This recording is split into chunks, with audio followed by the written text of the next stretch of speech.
What's up, everyone? We're back. It's episode 3 of The Chair Company. Yes. Episode 2, we left off with another crazy cliffhanger. That's right.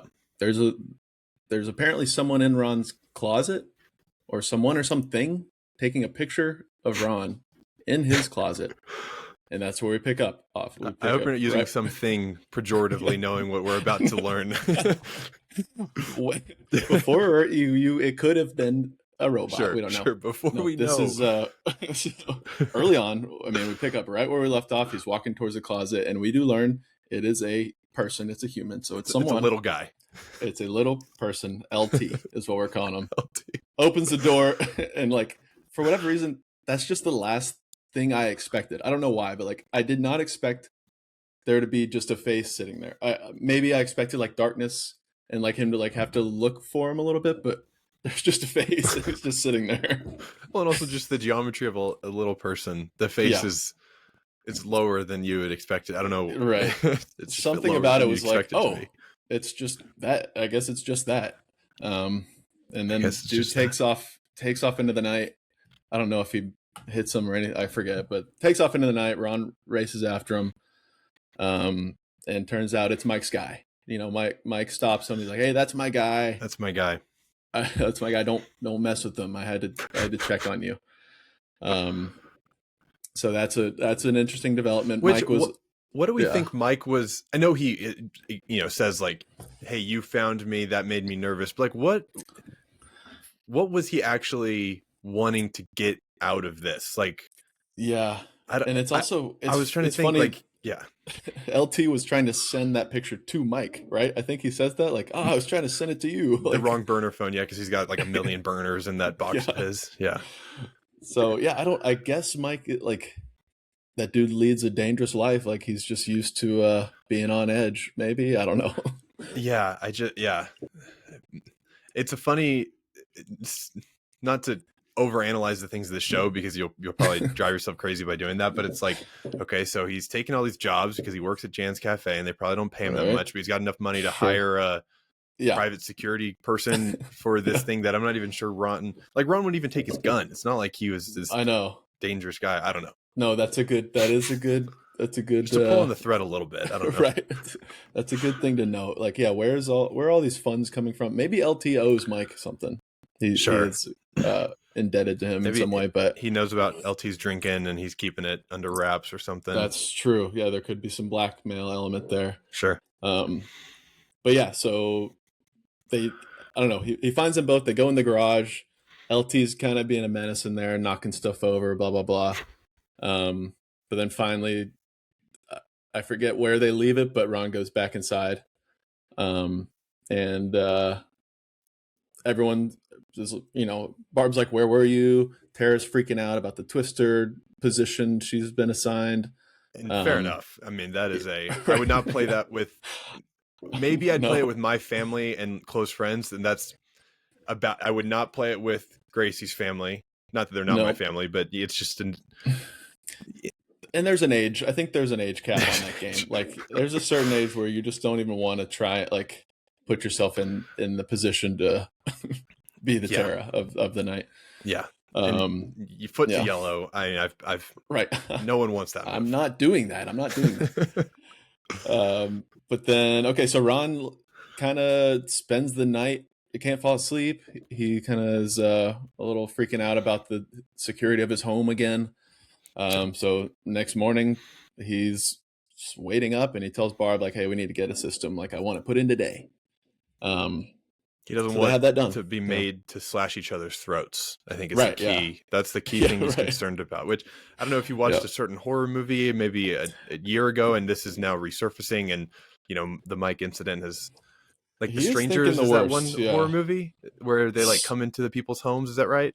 I watched that recently actually. So that's very timely. But I don't think they make each other slash each other's throats. I don't know how you'd make them do that, but right. But he's thinking the worst. He's playing out every scenario that could happen if these Tekka people or whoever he's actually worried about. Mike, I don't know. So people are getting in his home and could make him do some crazy things. But so they have that put in. But he goes to work. He's got to go, and because he's got a meeting with a client, it seems, some sort of mall client. And as they're talking, a literal insect crawls into Ron's phone. Ron doesn't notice, but the client does. And after the meeting, he mentions there's a bug in your phone. Like, Yeah. So Ron obviously freaks out. Like that in his state of mind, that can only mean one thing. Yeah. So he's like, all right, everyone's on to me. I'm screwed, whatever. Which is funny because the dude even says there's a roach in your charger port or something. Like he's like, there's a bug in your phone. There's a roach in your charger port. There's a roach crawled in your charger port. Yeah. But Ron is. That's even more code. Like exactly. Like, what? Yeah. He's like, there's a roach, and that's some new age tracking device. Yeah. I don't know. Which I don't want to miss. I don't want to get too far past the ARC people, and her leading with the. I don't remember exactly what she says, but she's just dropping F-bombs in this work meeting. I don't know if you. I actually didn't pick up on that. So one of the two. One of the two. She's just like, we're just here. I think she's like, we're just here for a fuck around or something like that. Oh like, yeah. Okay. Yeah. And then she said something else. Yeah. And it was just like it's out of place, of course. Yeah. Extremely out of place, which is not, but also not that out of place. I remember one of my first experiences in my current job was talking to a client, and she was a very shoot from the hip kind of person. Mm-hmm. You could get the sense that she's similar in her real life that she is in her work life, which I appreciate. I appreciate that. Mm-hmm. But she lived in Chicago and had a Chicago accent, and it just made sense that she cursed a lot, I guess. And on work calls, it was one thing, I guess, like because she kind of led the team and she drives the culture. But then she would do it over email or like Teams message, and that is an extra level of like you have to type that out and click send. And people typically type differently than they speak anyway. So it's like you're going out of your way to like, she types out bring the heat, and it's like, okay. I mean, and she wasn't even using it really for emphasis. Like she was not an anger person at all. It was just like it was just part of her speak. Somehow flavorful or something. So maybe I don't. No, you're right. Maybe it is. People. Maybe it's realer than we think. Like, sure. So that is funny. No, I do remember. Maybe it's a Colorado thing, but could be. I remember some people at my job in Colorado. Was like, I was surprised how casual some of their language was. That was new to me. But but Ron, I don't know if he takes offense to this, but he like kind of puts his foot down about the whole like creative control element of the mall. Like it seems like that meeting, whether it was the bug comment or not, like he's like, we need to keep this in house. Let's keep with our vision, blah, blah, blah. He goes back to his office, starts doing more detective work on Tekka stuff. He finds he's looking into the address again. Now he's trying to find out who owns this address that's on this chair. Who owns the deed? How can I figure this out? Turns out he's got to go make an in-person request in town hall. So he figures that out. He's like, means I'm not making a request. If that, if I saw that's a no. That's an end of the line. If I saw that online, if I was doing a customer service thing and it was like, you have to come to our store to whatever, make this request, I'd be like, all right. Request not being made. Yeah. I guess I'm not doing it. So shout out to Ron. He cares. Ron. Yeah. So he finds that out, but Becca interrupts him. That classic. She comes in, interrupts him, but it's just to watch his TV interview. So they all gather in the office, watch his interview that he did the other day. And I guess it goes okay. Like he's obviously awkward, but it goes fine.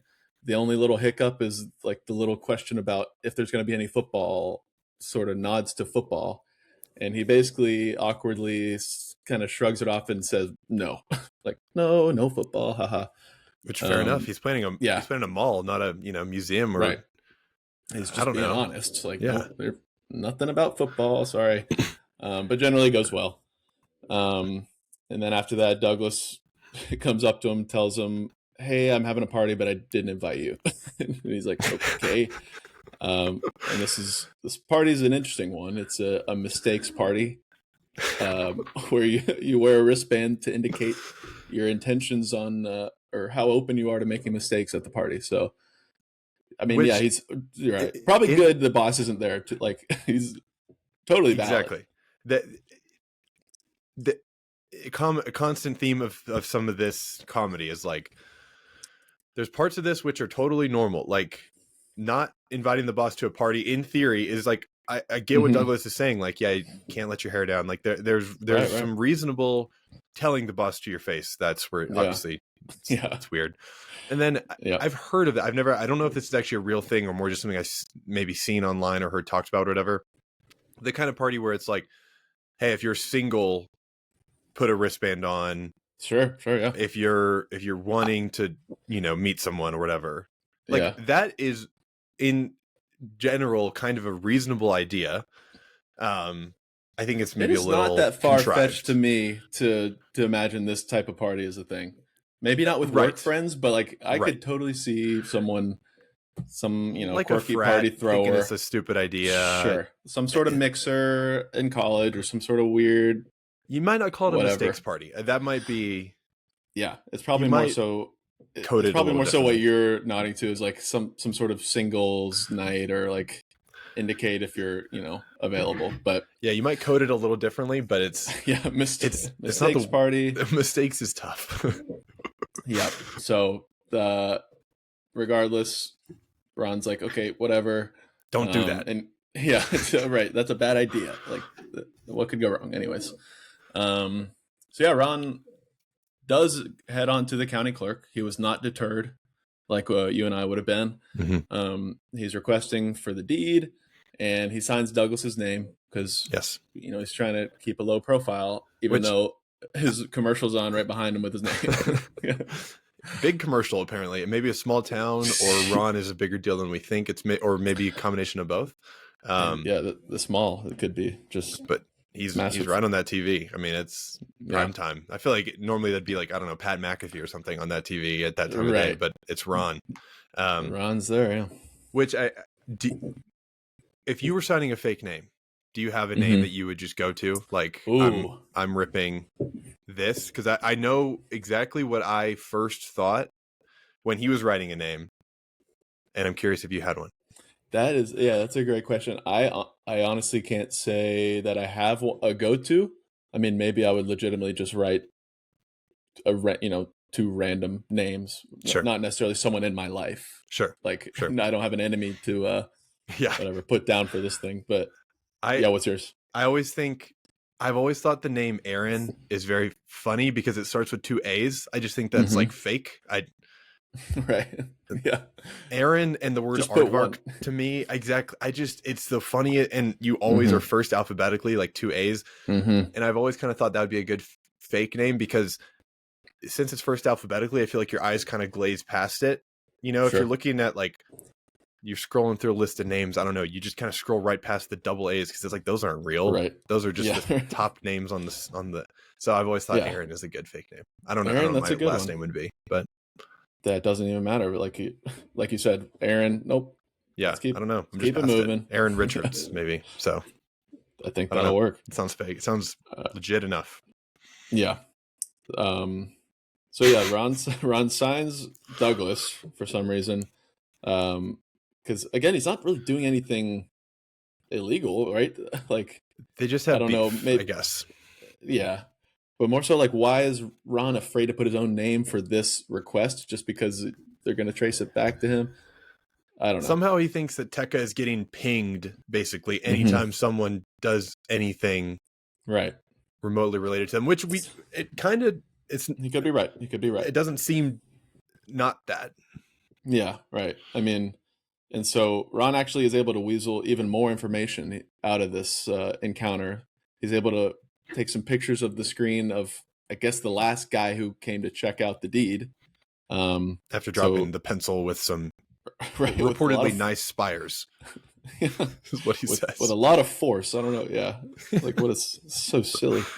And then, so he gets the deed and he sees on it that it has the RBMG on there. So, like, he's on to something, like everything, all this is all related. He's right. So he's just going to keep pursuing it, I suppose. And then he heads back to work. And gets told that apparently 300 people have watched the interview online, at least. Wow. I don't know if that counts the people in the city or the town hall waiting room, but sure, at least online. 300 views off the rip. That's not bad. Yeah, it's not bad at all, actually. And he does he says people are loving it, but also there are a few comments about the football stuff, and they're all pretty random and over the top, of course. Yes. And this is obviously going to be a thing. Like this is not going away. This football element is like, we need some football stuff, so we're going to keep an eye on that. So yeah, Ron back in his office again.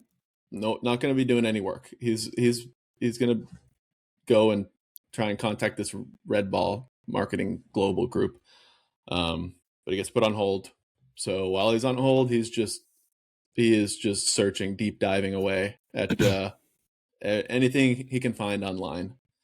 But he's doing the same mouse clicking as like the egg skit from I Think You Should Leave. I love that. Yeah.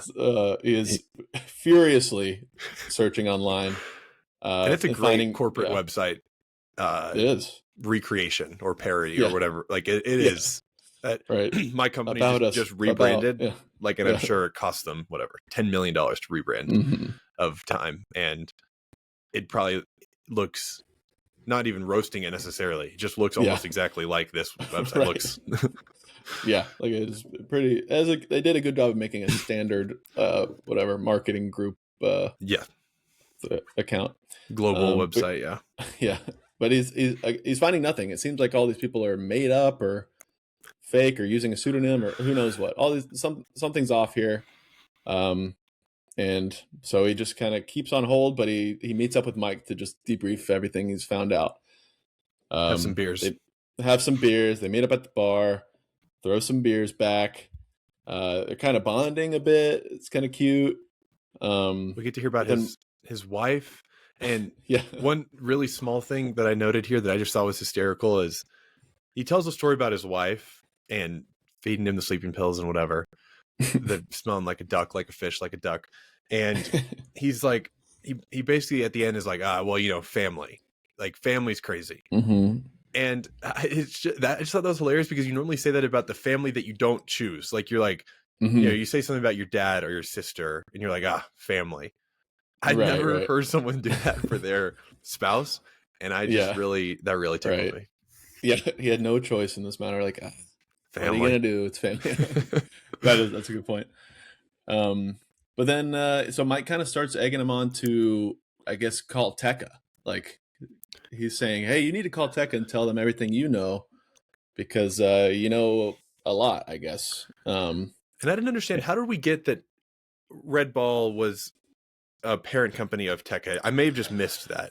I think it has to do with the warehouse. So like, because the big Red Ball was in the warehouse, and that warehouse was at the address that was on the chair. Sure. And Red Ball Media Group they're the ones who own the warehouse. They own the deed to it. Sure. Something there. Cool. It wasn't super. Yeah. I was just curious if I missed something there. Yeah. No, I think that's basically it. Is he went to the warehouse, saw the big Red Ball, didn't know anything about it, but then later found that website. And it was the exact big Red Ball that he saw. That's the exact same ball. That's the exact same ball. So yeah, it works. Ron's like, you know what? Let's call him. They call. They leave kind of a bit of a drunken voicemail where they're saying some wild stuff. Mike chimes in with some vulgar comments. Hey, he's learning from his comedy. Yeah, comedy. Right, yeah, like this is how people regurgitating. Yeah, this is how they interact. So this is funny. Yeah. So they leave the voicemail. But then Ron gets a chime on his phone, a security chime, and it's Seth, and he's sneaking out back and he's drinking. Yes. And so Ron's like, I need to go home and I don't know, I guess deal with it or do something. But goes home. He leaves a little note beside Seth's bed to say, and a glass of water. Like, come on, that's sweet. Yeah. And taking care. And a little note to say, hey, we need to talk. And so he goes to bed, but then also wakes up, I guess, a bit hungover, a little blurry vision. He's kind of having, he's recalling the night, and he's like, he seems to regret the voicemail. Like, he's thinking about the voicemail, like, oh, that was maybe too much. He did just scream it. He just screamed. He's just said, like, I know your board members or something like that. Yeah, like yeah. It wasn't coherent, and obviously Mike chiming in didn't help, but it wasn't really getting anywhere with it. No, it could have, like, it was a bit belligerent, but I mean, from his perspective, he's calling these people that he's so scared about that he's having his house boarded up or whatever, and now he's calling them and kind of pseudo threatening them. So he's got to, he's not feeling great about that. But regardless, time to go to work. Ron, first thing is Becca comes in and confronts him like, hey, this football thing is blowing up. Like, we're going to have to address it at some point. We've got a meeting, some meetings coming up about it. And I doubt this planning firm, civil engineering firm, whatever you want to call it, I doubt they have some PR team. I doubt they're doing PR, public facing stuff often. So no, they're probably not used out. to backlash, or because why would they be design? Yeah. This is all new to them, so they're fumbling their way through it. Yeah. He has a bit of an awkward elevator encounter where you can see Amanda had the green wristband on from the party. So that's something. Yeah. So you weren't okay with the upskirt, but you did want a green wristband. Which was a mistake. That was a mistake. An honest mistake. So I don't know. Yeah. So what's up? Something wrong what's with up Ron? with that? Yeah, right. Who am I supposed to be rooting for here? Yeah. And so anyways, Mike picks up Ron, and Mike takes him to go meet up with Seth. Not sure why he needed a ride, but Mike's coming along, kind of. Sure. Right-hand man at this point. Yeah, I mean, they're tied at the hip. They're boys. And so they meet at like a diner or something, and Seth is basically coming clean about drinking. But what I found funny is, like, he's kind of drinking in a weirdly, like, responsible way, or like the way someone might drink responsibly as an adult. He's like, yeah, sometimes I like have a couple beers and watch some comedy, or like have 4 beers and listen to some music. And it's like, me watching that, I'm like, oh, that's my son was it's like that's like probably the best use case for a few beers. Yeah, the classic teenage drinking in these, and a movie or show is like, drink the handle of vodka and fill it back up with water. Right? Yeah, and that's way harder to control. Just frankly, and he's getting a 6-pack and not even getting through the whole thing. Right. Yeah. He's seemingly not binge drinking, which I'd say that seems like a unique choice. I don't think I've ever watched any content where like there's teen drinking and he's just like having a couple beers in his room or whatever. And having some more respect for legends of comedy. Like, yeah, right. That's great. So that was funny. But Ron basically says like, all right, I won't tell your mom. Like, we'll keep this between us. And that's that. So then that night, Mike kind of interrupts them at some, I don't know. Mike interrupts. He does. He's if he got bored in the car or right. something. He's he wants to get in there. He wants to make some noise. Yeah. But so later that night, Mike and Ron actually go to the house of the gentleman who checked out the deed before Ron. So they're chasing this down. They go to his house. He's very suspicious. He's screaming at them to get off his property, blah, blah, blah. And that something he doesn't want Tekka to know he has their papers. He's being very suspicious. But later on, he leaves the house and Mike and Ron go in. They're going in after whatever he's hiding. And very weird scene, very creepy scene with the hoarding lady laying there yelling for popcorn. And they throw some chips at her, which we all know is not the same. Like, she wants popcorn. That was the most reasonable part of this scene. Yeah. Like, if I'm not going to go to the movie theater and get a bag of Lay's, so that is just not of course hit the same. especially if I want popcorn. Like, no, it's not. If I want popcorn, I don't want chips. Yes. Yes. So yeah, that was with her on that. weird scene. But they're able to get out of there with a bunch of papers. They only break a little keyboard on the way out. Yeah, but they did see a camera, so they're caught on camera. Yeah. The guy's gonna know they're there, but they got out of there.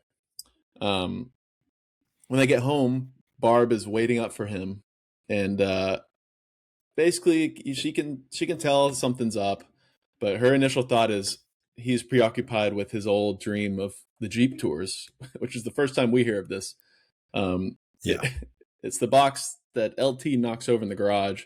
Is full one of many that he kicked, but one of the only ones that were marked. Yeah, right.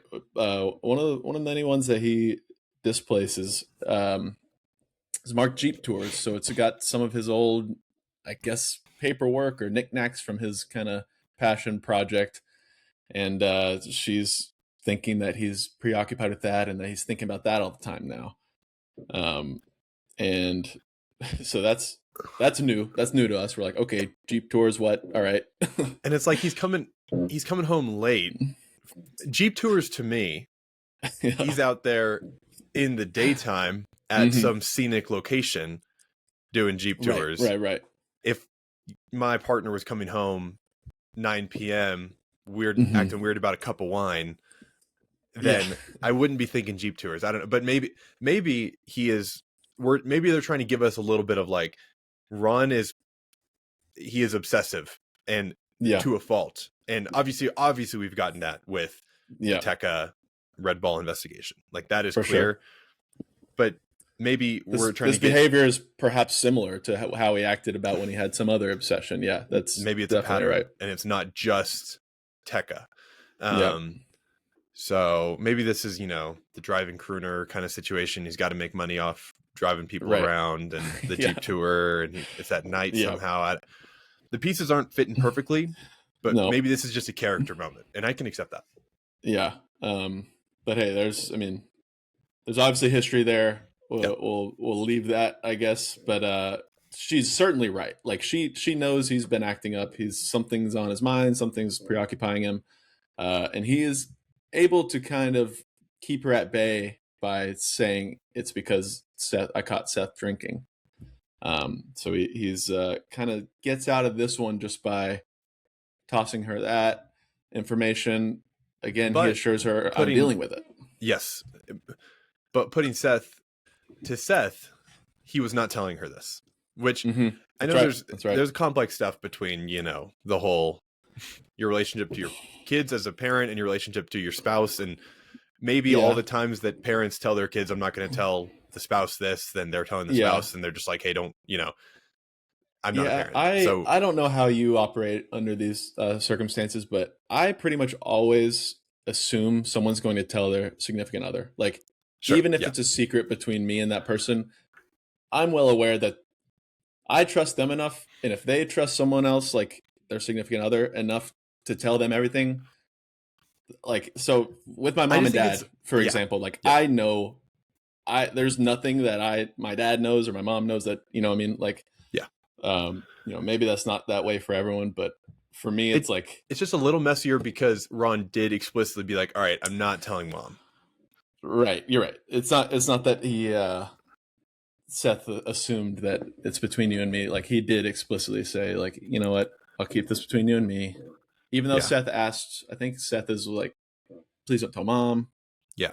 Puts him in a tough spot, but regardless, Ron is again lying and keeping information and also kind of sabotage, throwing his son under the bus in a way for his own, for Barb's suspicion of him. So yeah, we got some stuff developing there for sure. Like Barb is most definitely onto him. And so, yeah, that's the end of the night. We go back to work the next day, and there's some fallout from the mistakes party. Sure. Who could have imagined? I guess Douglas made a fool of himself. We're not sure what happened there, really. He was a monster, apparently. He was a monster. And then CEO Jeff wants to talk about the football stuff. So that's, that's now the driving work plot line, at least. Like, how are we going to deal with the power struggle of Ron doesn't want to relinquish control, but there's all this other football stuff, blah, blah, blah. And he had mentioned in relation to the Jeep tour, like, hey, I know the Jeep tour was like my thing, and that's why I really cared about it, but I'm not doing that anymore because that part of my brain is filled with this mall planning is now my thing. And so he's clearly taken, whether They're letting it is me control every little piece. Yeah. Whether it's performative for his wife or work or whatever, he clearly feels like he's got to take some extra kind of like, everything of this is mine. If I say no football, we're doing no football. Yep. This has to be his thing, because that's why he gave up the Jeep tours. It was to have a thing, to have this, to have this good job, I guess. But while they're in this meeting with the CEO, the deed guy shows up at the office, and he's mad, and they start fighting, talking about the papers. He's mad that Ron scared his mom. That's fair. I mean, totally fair. You went inside of my home and scared my poor hungry mother, who was supposed to be dead because she owed money to my aunt. So that's who hasn't done that to get out of an IOU? Right. That's super normal. So they're talking, and Ron's able to get some information out of him about Tekka. So this guy worked for Tekka, did some shady labor in the nude, working, whatever, working for 4 days. He worked for 4 days at Tekka doing a bunch of weird stuff. And so Ron's like, okay, well, who of these people do you know? And starts showing him some of the Red Ball media team. And he recognizes one of the executives, Ken Tucker. He doesn't know from what, but he recognizes him.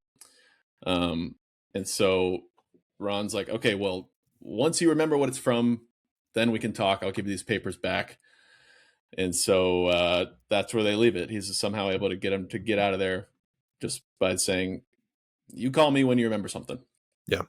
So it was definitely done. Yeah. I mean, the guy he came in saying, I'm going to effing kill you. And then he left mostly pacified. Giving up information to the guy who, Ron, well done, Ron. Okay. Well done, Ron.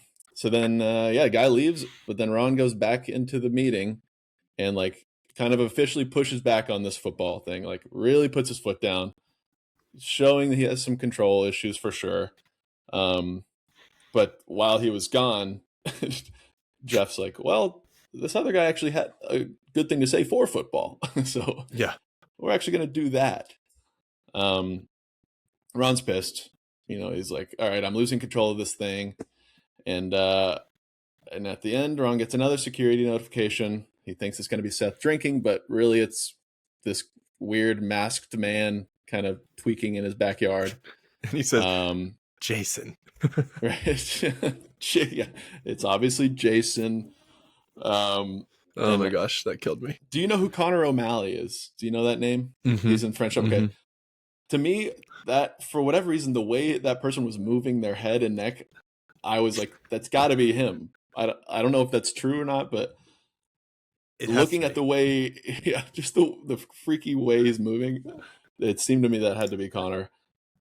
Another perfect example of the show's like using the creepiness, but also the weird humor. Like this, on one hand, this guy sitting on the security camera with the hockey mask on, like, there is, it was creepy. And then the other hand, it's like, this is so absurd that it's funny. And they're really on a tightrope there. Yeah. It's an interesting line to walk, but I mean, this maybe is a new character. Maybe it's someone we know already. We know it's not a mystery, LT, because we know it's not LT. See the size of full-bodied human. Yeah. But other than that, like, this is a new mystery. What is that person doing? What do they want? That's all we're really given, though, and then that's where it leaves off. So, really, they're not scared of just leaving us with cliffhangers every episode. But that was episode 3. We got new action coming. We got new intrigue. Plots thickening, of course. Yep. But staying on brand, of course. I love it. I think the cliffhangers is obviously a classic television device, and they're leaned right into it. Yep. Before we wrap up, I wanted to ask you a question, which is, so my friends and I have a group chat titled LP sightings, which is little person sightings, and reason being is we had a long-standing debate in my friend group of basically how many little people in your life have you ever seen with your own two eyes. And one side of the debate, one side of the extreme is you've seen maybe 5 in your life, and they are just over-indexed in your head because you would notice it basically, like it is, notable. The other side is you've seen a bunch, and it is way more normal than you think, and your brain doesn't process it because it's just part of normal life. And I fall on that side of the camp, and I think you've probably in your life seen probably 100. That's I was trying to come up with a number. I was going to say somewhere in the 3 digits. I think triple digits. Cool. I think that's right. Right. To me. What does the data show? I mean, how? So since we created the group chat, which was in college, absolutely at least double digits since then of people at least remembering. I mean, I personally have probably sent 10 texts. Yeah. You're encouraged to take a photo, but that's a little, it can be in poor taste a lot of the time. That's, you don't want to, it's not a circus show. Obviously, this is a human. Right. But if you can, it's helpful, just to give a visual. So yeah, you're on triple digits team. Should I send the from the screenshots of the chair company? Should those count? Probably not. Maybe not just because that person's handpicked. Like that's not someone. Maybe not. Maybe it is an organic sighting, but yeah. No, I tend to think of. I feel like I've seen probably 5 like 2025. Exactly. Yeah, and like, exactly. I would like to know exactly how common it is. Maybe to get like a little more grounded data, but LT, we saw LT this episode. LT. Maybe we will again. I'm not sure yet. We'll see. Maybe we'll remember him either way. But that is episode 3. We are just chugging right along here. I'm not sure a lot's getting answered, but we've got more questions every episode and more new things to be intrigued by.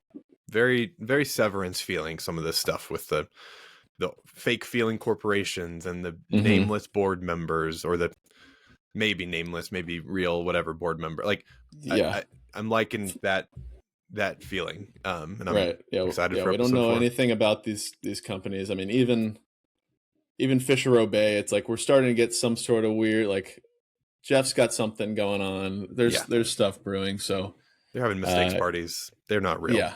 Right. So yeah, that's episode 3. We'll be back for more. Episode 4 might be having some guests soon. We got some people who want to talk chair company. We'll if that's let you know. Yeah. Let us know. If you're listening, yeah, and you want to talk chair company, we are open to have you on.